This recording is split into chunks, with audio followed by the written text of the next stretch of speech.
فبأي آلاء ربكما تكذبان Bismillahirrahmanirrahim. Assalamualaikum warahmatullahi wabarakatuh.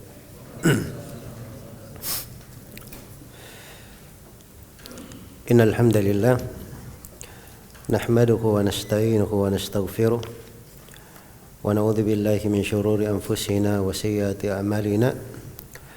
May yahdihillahu fala mudilla lahu wa may yudlil fala hadiya lahu. Asyhadu an la ilaha illallah wahdahu la syarika lahu wa asyhadu anna Muhammadan abduhu wa rasuluh. Ya ayyuhalladzina amanu taqullaha haqqa tuqatih wa la tamutunna illa wa antum muslimun. Ya ayyuhan nasu taqu rabbakum alladzi khalaqakum min nafsin wahidah wa khalaqa minha zawjaha wa batha minhuma rijalan katsiran wa nisaa'a wattaqullaha alladzi tasaaluna bihi wal arham innallaha kana 'alaikum raqiba. Ya ayyuhalladzina amanu taqullaha wa qulu qawlan sadida yuslih lakum a'malakum wa yaghfir lakum dhunubakum wa may yuti'illaha wa rasulahu faqad faza fawzan 'azima. Amma ba'd.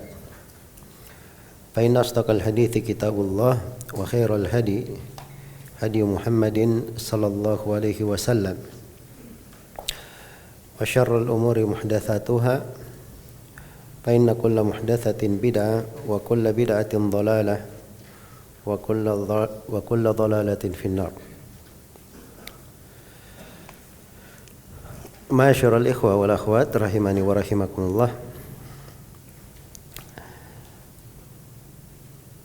Insyaallah taala kita akan mengkaji pembahasan kitab ini, At-Tadhkirah fi Ulumil Hadits, karya Ibn al-Mulakkin rahimahullahu ta'ala.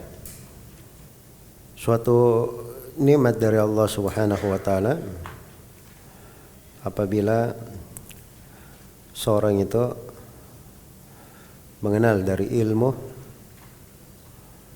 yang membuat dia paham tentang hadits-hadits Rasulullah sallallahu alaihi wasallam, ilmu yang menyambungnya kepada hadits Nabi sallallahu alaihi wasallam, sehingga seakan-akan dia hidup bersama Nabi sallallahu alaihi wasallam dan para sahabat serta para ulama yang menukil hadits tersebut dari masa ke masa. Dan telah datang dari Nabi sallallahu alaihi wasallam anjuran-anjuran untuk hal tersebut, agar supaya kita punya perhatian terhadap hadits-hadits Rasulullah sallallahu alaihi wasallam. Di dalam hadits yang mutawatir, Rasulullah sallallahu alaihi wasallam bersabda, "Naddarallahu imra'an sami'a maqalati fa wa'aha fa ballaghaha kama sami', fa rubba muballighin aw amin sami'." Allah memperindah wajah seseorang apabila dia mendengar sebuah hadits dariku, sebuah ucapan dariku, lalu fawa'aha, dia memahaminya, faballaghaha kama sami', lalu dia sampaikan sebagaimana yang dia dengarkan. Parubba muballighin au amin sami', kadang orang yang disampaikan kepadanya hadits itu lebih memahami daripada orang yang menyampaikannya, dari orang yang mendengarkannya langsung. Ini diantara hadits-hadits yang memuat tentang usul riwayah, pokok dari syariat periwayatan. Pertama, Nabi doakan orang yang mendengar ucapan beliau supaya diperindah wajahnya, diperindah dari wajahnya. Iya. Dan nadhara di sini keindahan pada wajah, keelokan, karena dia juga melakukan hal yang indah, maka dibalas sesuai dengan jenis pekerjaan yang dia lakukan. Disebutkan oleh Al-Khatib Al-Baghdadi rahimahullahu ta'ala dalam sebagian buku beliau bahwa ahli hadits itu adalah orang yang paling indah wajahnya, karena Nabi SAW mendoakan kebaikan untuk mereka. Iya. Ada sebagian athar kadang ada kelemahan disebutkan oleh Al-Khatib Al-Baghdadi. Misalnya kalau engkau berjumpa dengan ahli hadits, maka engkau lihat ada sesuatu di wajahnya membedakannya dengan yang lainnya. Iya. Tapi ada kelemahan dan tidak mesti hal yang seperti itu. Hanya saja memang terdapat dari ucapan sebagian ulama, kadang dia berjumpa dengan seorang syekh dari ahli hadits dan dia katakan, saya lihat dari wajahnya tanda bahwa dia adalah ahli hadits. Iya. Jadi maksudnya secara umum bahwa Allah Subhanahu wa taala telah memastikan keindahan wajah bagi orang yang mendengar hadits. Bagi orang yang mendengar hadits. Dan ini pahala untuk mereka di dunia dan di akhirat. Karena penduduk surga itu ada orang-orang yang paling bagus wajahnya. Sedangkan ahli hadits didoakan untuk seperti itu. Jadi naddarallahu imra'an, semoga Allah memperindah wajah seseorang. Ya, siapa saja. Jadi ilmu hadits ini siapa yang mempelajarinya maka akan mengangkat derajatnya. Sebagaimana ilmu agama secara umum, siapa yang mendalaminya maka itu akan meninggikan derajatnya. Innallaha la yarfa'u bihadzal kitabi aqwaman wa yadh'u bihi akharin. Sungguhnya Allah mengangkat dengan Al-Qur'an ini sekelompok kaum dan merendahkan yang lainnya. Merendahkan yang lainnya karena berpaling dari Al-Qur'an. Karena berpaling dari Al-Qur'an. Maka orang yang berbekal pengetahuan terhadap hadits Rasulullah sallallahu alaihi wasallam kemudian membelanya, Allah akan mengangkat derajatnya siapapun dia. Ya. Karena itu kita ketemukan dari para ulama ahli hadits, kadang dari sisi nasab dia mungkin bekas budak atau budak dibebaskan dulunya, atau dari pastor tubuhnya memang jelek dari sisi penciptaan, tapi Allah tinggikan derajatnya, manusia berkumpul di sekitarnya karena dia mempelajari hadits Rasulullah sallallahu alaihi wasallam. Al-Laits bin Sa'ad, imam negeri Mesir dan muftinya. Iya. Beliau ini dari keturunan budak atau mungkin ada di garis keturunan beliau sebab beliau juga maula. Tapi bersamaan dengan itu beliau adalah imam negeri Mesir dan mufti di sana.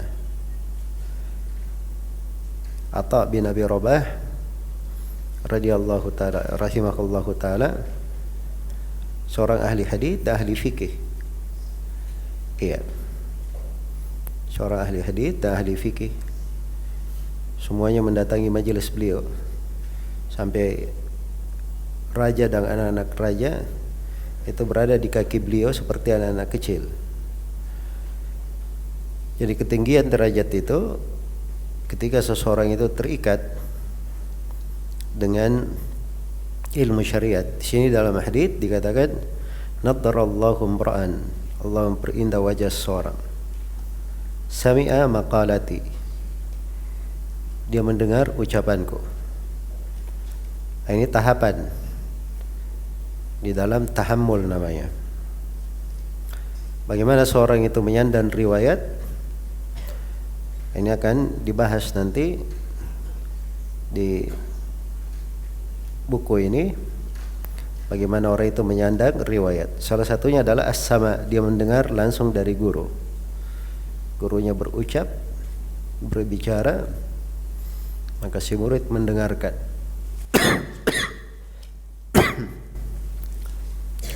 Baik, maka ini derajat tahammul namanya. Iya. Apa yang dia dengar? Maqalati, ucapanku. Ucapan apa saja dari Nabi sallallahu alaihi wasallam. Iya. Dan ini namanya tangkiyah di dalam riwayat.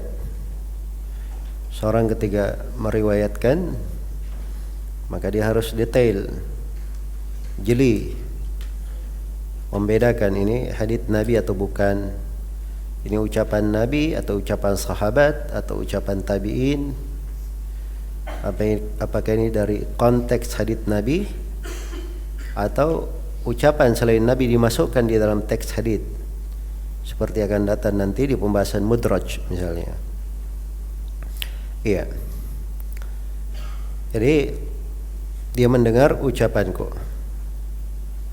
Di dalam sebagian riwayat sami'a minna hadithan, dia mendengar dari kami satu hadits. Mendengar dari kami satu hadits. Iya. Jadi dia mendengar dari Nabi satu hadits. Di situ bahasanya minna, dari kami. Jadi pastikan dia mendengar dari Nabi langsung. Satu hadits. Kalau di riwayat yang lain sami'a maqalati, dia mendengar haditsku. Tidak mesti dia dengar dari Nabi, tapi bisa dia dengarkan dari siapa saja. Yang penting itu adalah hadits Nabi sallallahu alaihi wasallam. Kemudian dikatakan fawa'aha, lalu dia memahaminya. Nah, ini kesempurnaan di dalam riwayat. Iya. Riwayat itu ada yang sifatnya sekedar dia dengar, terus dia bisa menyampaikan. Dan ada riwayat yang sifatnya dia mendengarkan, terus dia hafal. Itu fawa'aha, dia menghafal dan memahami. Tapi kalau dia mendengar saja, mungkin dia dengar, setelah itu dia tulis. Mungkin dia dengar, setelah itu dia apa? Dia tulis. Ya, dan menulis riwayat yang didengarkan oleh seorang rawi itu dari bentuk dhabt di pembahasan riwayat. Dari bentuk kemampuan dia dan kualitas dia di dalam menjaga riwayat. Iya. Baik. Fawa'aha, maka dia memahaminya. Terus apa yang dia lakukan? Faballaghahu kama sami', lalu dia menyampaikannya sebagaimana yang dia dengarkan. Iya. Jadi dia juga menyampaikan. Jadi setelah tahammul, dia menyandang riwayat itu, maka dia menyampaikan. dan penyampaiannya sebagaimana yang dia dengar, tidak ada yang kurang. Nah, inilah pemastian di dalam riwayat. Kenapa para ulama mendetailkan bagaimana cara penyampaian, bentuk riwayat itu bagaimana? Ya, ini semua karena Nabi yang memberikan dasar-dasar pijakannya. Ya. Farubba muballagin au min sami'. Kadang ada orang yang disampaikan kepadanya hadits, dia lebih paham daripada orang yang mendengarkannya. Ya. Karena menghafal riwayat itu kadar dari upaya di dalam ilmu. Sedangkan memahami ini kadar lainnya, bentuk lain. Iya. Ada orang yang dia hafal riwayat, tapi belum tentu dia paham. Belum tentu dia paham. Ada orang yang hafal riwayat, dia paham, tapi belum tentu dia paham secara lengkap. Mungkin kalau dia bawa kepada orang lain, ada yang lebih paham darinya. Ada yang lebih paham darinya. Itulah para a'immah seperti Imam Ahmad, atau sebelumnya Imam Syafi'i, Imam Malik, Sufyan ats-Tsauri, Sufyan ibn Uyainah. Kadang mereka-mereka ini tidak sampai kepada mereka sebuah hadits, atau tidak ada di dalam riwayat mereka sebuah hadits. Tapi begitu hadits itu dia dengarkan dari orang lain, ada yang menyampaikannya kepada mereka, mereka bisa paham makna hadits lebih daripada orang yang mendengarkan. Iya. Maka ini menunjukkan bahwa para ulama di hadits itu berjenjang dan bertingkat-tingkat. Tapi umumnya para ulama ahli hadits, umumnya mereka adalah ahli hadits dan ahli fikih juga. Umumnya seperti itu. Karena itu jarang kita ketemukan ada dari para ulama ahli hadits dan bukan ahli fikih. Itu jarang diketemukan. Yang terlihat mereka ahli hadits dan ahli fikih. Lihat saja Imam Al-Bukhari rahimahullah. Ya. Imam Muslim, Abu Dawud, At-Tirmidzi, An-Nasai, Ibnu Majah. Buku-buku mereka dalam ilmu hadits dikenal, riwayat-riwayat mereka. Dan mereka ketika memberi judul bab di dalam pembahasan itu luar biasa. Fikih dan pemahaman mereka terhadap hadits. Sehingga kadang sebagian fikih itu luput terhadap sebagian ulama. Ada yang karena memahami fikih hadits agak berat di Sahih Al-Bukhari, sampai ada yang khusus menulis tentang makna judul-judul bab yang disebutkan oleh Al-Bukhari rahimahullahu taala. Baik. Jadi ini hadits adalah dasar bagaimana periwayatan itu. Ya, dan ada sudut-sudut yang lain, banyak ya sebenarnya, bukan cuma di hadits. Kita bisa ambil dari ayat-ayat. Seperti ayat ya ayyuhalladzina amanu in ja'akum fasiqun binaba'in fatabayyanu. Wahai orang-orang yang beriman, apabila datang kepada kalian seorang fasik membawa berita, maka lakukan tabayyun, cross check, dipastikan kebenarannya. Iya. Nah, ini masuk di dalam pembahasan ilmu hadits. Ketika sampai kepada riwayat diperjelas ini dari Nabi atau tidak. Bahkan sebagian ulama disebutkan oleh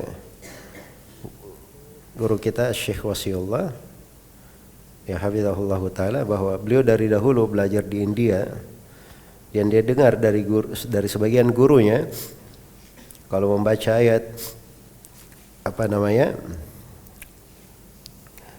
di surah Al-Baqarah tentang penulisan hutang, kan disebutkan imra'atani mimman tardawna minasy syuhada. Diperintah untuk mendatangkan dua saksi. Ya, fa illam yakun, dua saksi dari laki-laki. Fa illam yakun rajulaini farajulu wa imra'atani mimman tardawna minasy syuhada. Ya, kalau tidak ada dua laki-laki, maka boleh satu laki-laki ditambah dua perempuan. dari perempuan yang kalian ridhai dari persaksiannya. Kata si alim ini dalil di bab pembahasan syawahid dan mutabaat. Akan datang nanti dari ilmu hadits pembahasan syawahid dan mutabaat. Ada hadits misalnya, ya, dia dalam sebuah riwayat dikuatkan oleh riwayat yang lain dari jalur yang sama, dari sahabat yang sama. Atau hadits ini dari satu sahabat, datang sahabat yang lain dari jalur yang lain menguatkan riwayat itu. Sehingga kadang haditsnya lemah, datang hadits yang lemah yang lain mendukungnya, hadits lemah yang lain semisal dengannya, dan kelemahannya mungkin saling mendukung, akhirnya menjadi hadits yang kuat. Jadi hadits yang kuat. Jelas ya? Sama perempuan kalau dia sendiri tidak diterima persaksiannya dalam sejumlah perkara. Asalnya begitu. Kecuali kalau perempuan itu bersaksi padahal yang merupakan khusus untuk perempuan, itu lain lagi pembahasannya. Tapi asalnya tidak diterima satu persaksian perempuan. Tapi begitu dia berdua, itu bisa diterima sama dengan kedudukan laki-laki. Jadi ini dikatakan oleh para ulama aslun fi babis syawahid wal mutaba'at. Adalah dasar di pembahasan syahid dan mutaba'ah. Ya. Jadi kalau bertanya apa dasarnya, apa asal usulnya pembahasan ilmu hadis, asal usulnya itu jelas dari Al-Quran dan dari Sunnah Rasulullah Sallallahu Alaihi Wasallam. Selain daripada itu, berjalan di dalam uslub ini, di etika itu para as-salaf rahimahumullahu taala, para ulama ahli hadis, dan tidak ada yang menyelisihinya. Maka pada hal-hal yang disepakati oleh para ulama ahli hadis di dalam hal tersebut itu kesepakatan umat. Dan Nabi sallallahu alaihi wasallam bersabda, "La tajtami'u ummati ala dhalalah." Umatku itu tidak berkumpul di atas apa? Di atas kesesatan. Iya. Baik. Kemudian di antara dalil pokok juga di pembahasan riwayat hadits Ibnu Abbas radhiyallahu taala anhuma di Musnad Imam Ahmad As-Sunan, Rasulullah sallallahu alaihi wasallam bersabda, "Tasma'u minni wa yusma'u minkum wa yusma'u mimman yusma'u minkum." Tasma'una minni wa yusma'u minkum wa yusma'u mimman yusma'u minkum. Kalian mendengar dariku, kemudian akan didengarkan dari kalian, dan juga akan didengarkan dari orang yang mendengar dari kalian. Iya. Jadi kalian mendengar dariku. Ini periwayatan bagaimana cara mengambil ilmu itu. Sahabat langsung mendengar dari Nabi sallallahu alaihi wasallam. Nah, nanti sahabat yang mengambil ilmu dari Nabi ini, ada lagi orang setelah mereka, generasi setelahnya, yang meriwayatkan dari sahabat, mendengarkan dari sahabat dan meriwayatkannya. Nah, itulah para tabi'in namanya. Orang yang berjumpa dengan sahabat namanya siapa? Tabi'in. Ini akan datang nanti. Nah, para tabi'in ini nanti ada pula generasi setelah mereka yang mendengarkan, belajar dari tabi'in, lalu mereka menyampaikan lagi kepada orang setelahnya. Nah, itu yang disebut tabi'ut tabi'in. Jelas ya? Terus berlanjut hal ini sampai di masa penulisan hadits itu. Nah, ketika hadits sudah dituliskan dan jalur-jalur riwayat penulisannya ada yang sudah masyhur, ada yang sudah disepakati oleh umat diterima, maka di sini periwayatan pun tidak begitu rumit. Ya, tidak mesti seorang itu mendengarkan, mendetailkan, tapi dia tetap ada bentuk-bentuk periwayatan yang lain. Apakah dalam bentuk bersambung dengan cara mukatabah, atau bersambung dengan bentuk wijadah, atau bersambung dengan bentuk ijazah. Ya, ini hal-hal memang berjalan di tengah para ulama ahli hadits. Baik, jadi itu secara umum beberapa dalil. Kalau kita perhatikan dengan seksama, kelihatannya bagaimana ilmu hadits tersebut.